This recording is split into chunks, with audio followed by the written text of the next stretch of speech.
Amir was jolted awake by a sharp knock on his door. He rubbed his eyes and glanced at the clock. Midnight. Who could be visiting at this hour?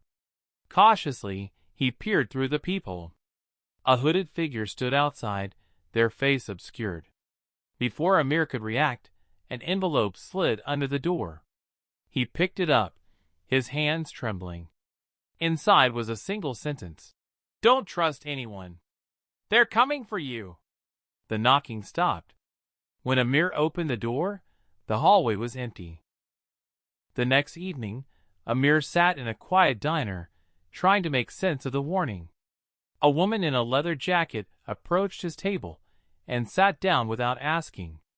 "You got the message," she said, her voice low. "Good. You're not safe, Amir.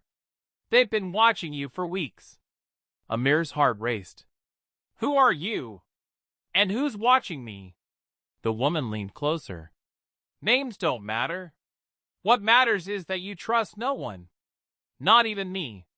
Before he could respond, she slipped a piece of paper into his hand and walked away. It read, "Midnight. The abandoned factory. Come alone." At midnight, Amir stood outside the abandoned factory, his breath visible in the cold air. He hesitated but stepped inside. The woman from the diner was waiting, her face tense. "They're closing in," she said. "You need to disappear." Suddenly, the sound of footsteps echoed through the factory. The woman grabbed Amir's arm and pulled him behind a stack of crates. A group of armed men entered, scanning the area. "They found us," she whispered. "Follow me."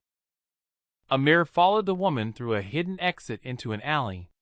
But as they reached the end, she turned and pointed a gun at him. "I'm sorry, Amir," she said. "They paid me well to bring you in." The armed men emerged from the shadows, their guns trained on him. Amir's mind raced. He had trusted her, and now he was trapped. Amir didn't think, he acted. He kicked a trash can into the woman's path and bolted down the alley. The men shouted, their footsteps echoing behind him. He darted through the labyrinth of streets, his heart pounding. He knew the city well, and used every shortcut to lose them. Finally, he ducked into a hidden doorway and caught his breath. Amir found himself in a safe house belonging to an old friend, Ravi. The walls were covered in evidence of a conspiracy, photos of Amir, surveillance notes, and maps. "They're a shadow organization," Ravi explained. "They manipulate people like you for their own gain. The woman, the men, they're all part of it." Amir stared at the wall, his mind reeling. He had been a pawn in their game, but now he had the truth. As the sun rose, Amir made a call.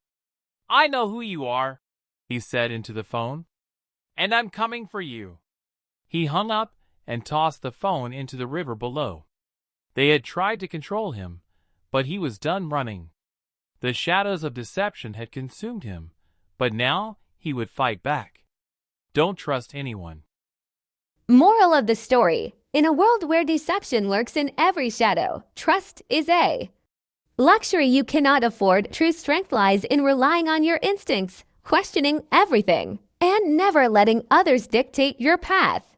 Sometimes, the only person you can truly trust is yourself. This story serves as a reminder to stay vigilant, think critically, and always be aware of the intentions of those around you.